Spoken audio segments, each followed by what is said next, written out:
Hospitals are often described as places of healing, recovery, and hope. But anyone who has spent long nights inside them knows that when the lights dim, the corridors empty, and the clock slowly crawls past midnight, they stop feeling safe. Instead, they start to feel like living organisms, as if the walls themselves remember pain, suffering, and death far better than they remember recovery. This is especially true for old government hospitals, where decades of screams seem to linger in every corner. Multan Civil Hospital, located in the heart of Multan, near Abdali Road and Ganta Garchuk, was one such place. A massive building with peeling paint, flickering tube lights, and endless hallways that smelled permanently of disinfectant mixed with something older and heavier. It was something that never quite went away, no matter how much fennel was poured on the floors.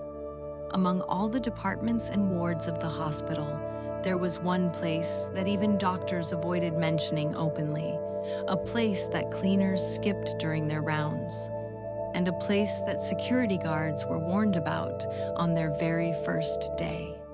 That place was room number 313.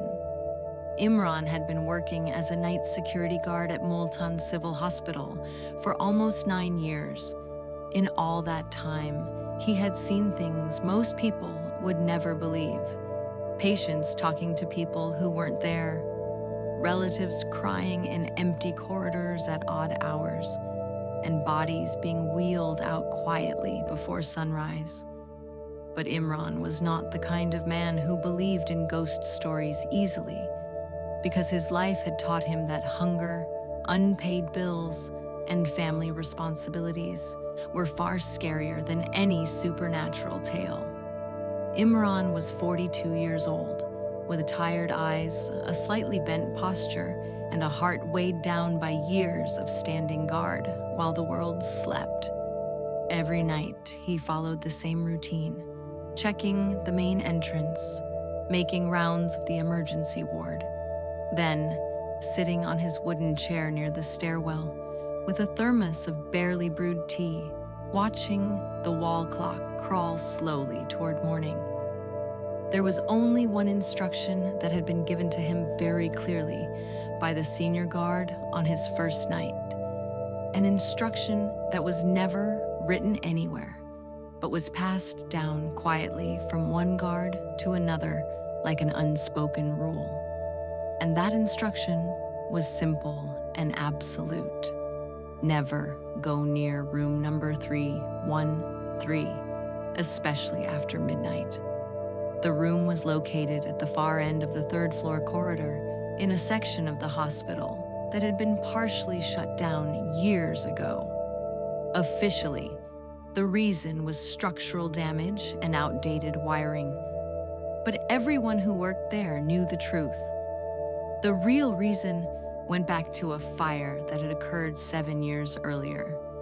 A fire that was mentioned briefly in hospital records, but discussed in fearful whispers by nurses and ward boys. According to official reports, the fire was caused by a short circuit late at night in the burn ward, and 6 patients lost their lives. But among hospital staff, the number was never 6. Because those who were present that night claimed that at least 13 patients were trapped inside. Some patients had been tied to their beds, some were unconscious, and some had screamed until the smoke filled their lungs. After that night, room number 313 was sealed permanently. Its electrical connections were cut, its door locked with chains, and its number plate, though faded, was never removed. For years, nothing happened. Imran worked his shifts quietly, occasionally glancing toward the dark corridor that led to the sealed ward, but he never felt the urge to go there. That was until one Tuesday night when something changed. It was a quiet night, quieter than usual. There were fewer patients in the emergency department and fewer attendants sleeping on the floor. Imran sat in his usual spot, eating his food and watching the wall clock, when he noticed something strange. The ticking suddenly stopped at exactly 3:12 a.m. The clock had been working fine for months. Before he could react, the corridor lights flickered slightly. Then, at the far end of the hallway, a single bulb turned on, casting a weak yellow glow on the cracked walls. Imran's stomach tightened as he realized the light was coming from the direction of room number 313, a place that had no power connection at all. The number plate above the door reflected the dim light, making the digits 313 visible for the first time in years. Before Imran could even stand up, the lights switched off again. The clock resumed ticking, and the time jumped to 3:14 a.m., as if nothing unusual had happened. Imran tried to laugh it off, telling himself that old buildings often behaved strangely, especially during voltage fluctuations.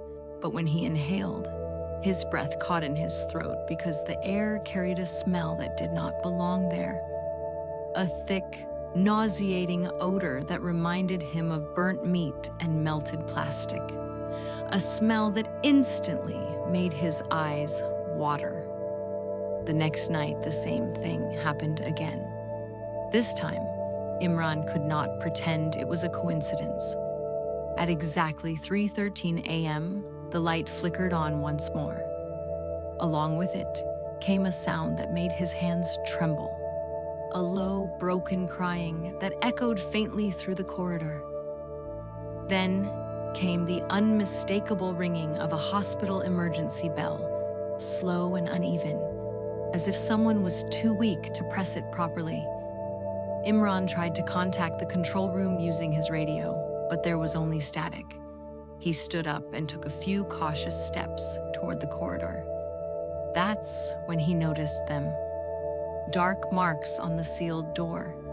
Handprints burned into the metal, as if someone had tried desperately to escape from inside while the fire consumed the room.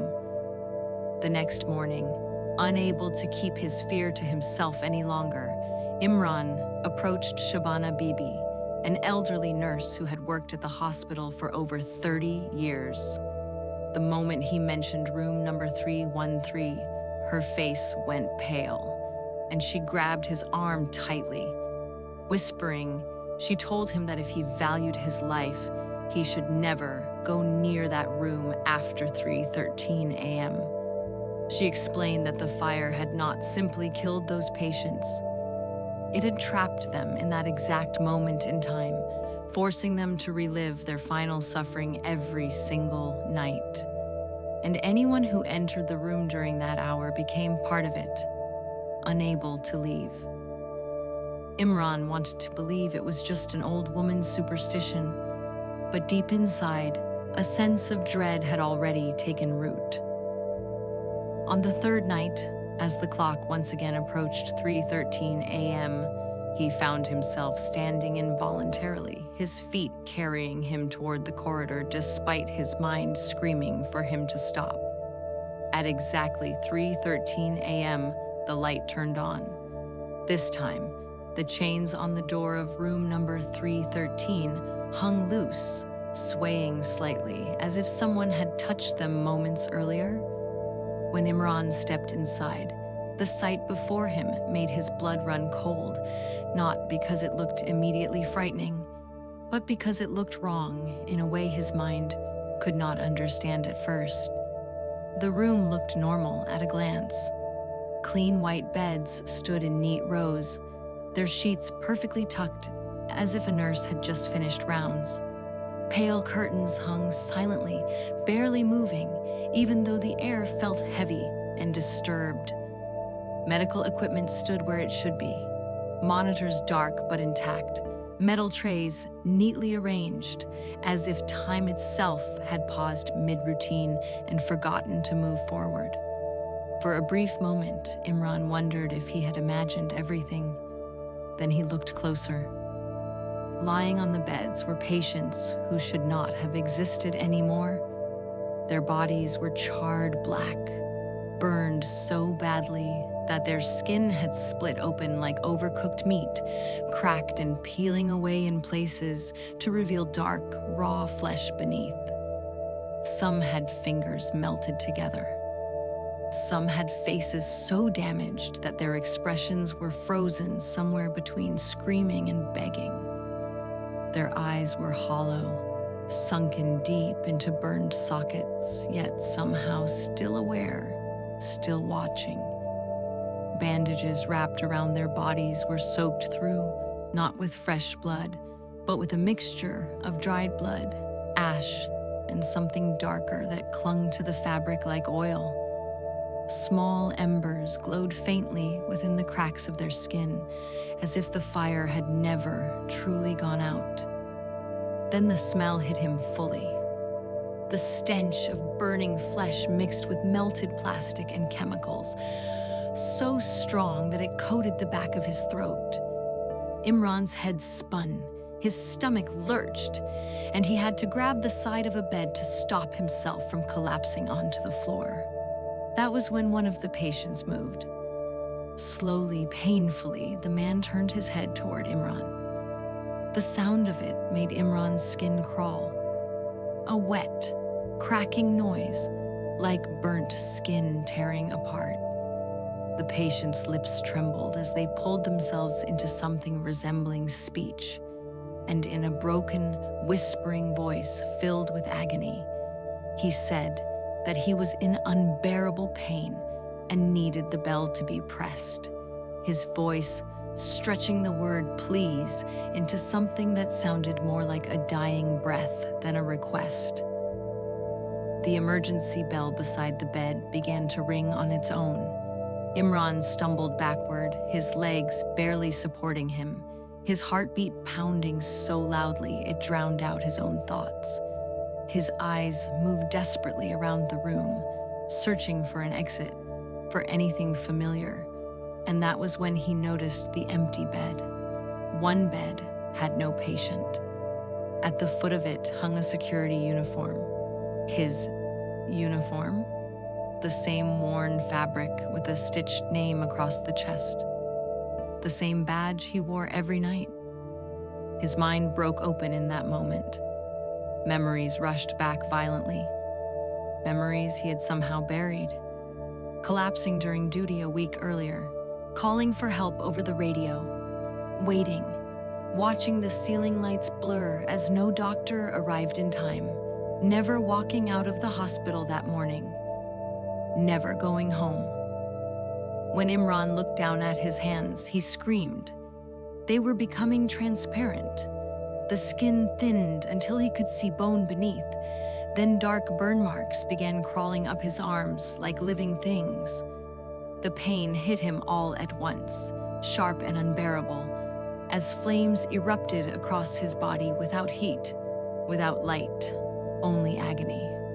Around him, the patients began to scream, not normal screams, endless screams, screams that carried years of suffering in them.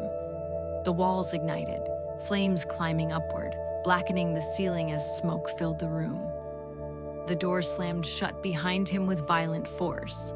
The chains wrapped themselves around it, locking tight as the light snapped off completely. And Imran understood.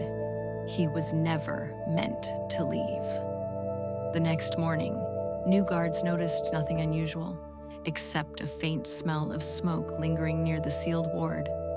That night, at exactly 3:13 a.m., a new voice joined the cries from inside room number 313, begging someone, anyone, to ring the bell.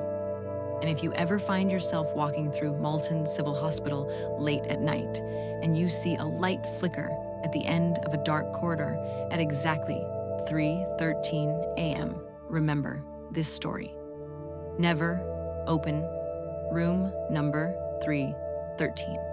Like, share, subscribe.